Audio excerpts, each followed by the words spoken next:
இயேசு சதுசேயரை வாயடைக்கச் செய்தார் என்பதை கேள்விப்பட்ட பரிசேயர் ஒன்று கூடி அவரிடம் வந்தனர்.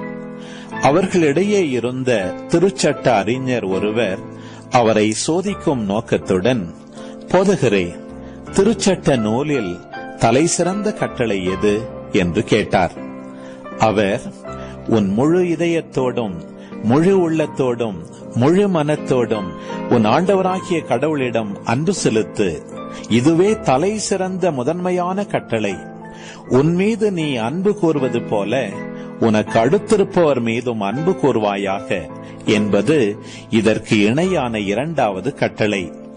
திருச்சட்ட நூல் முழுமைக்கும் இறைவாக்கு நூல்களுக்கும் இவ்விரு கட்டளைகளே அடிப்படையாக அமைகின்றன என்று பதிலளித்தார்.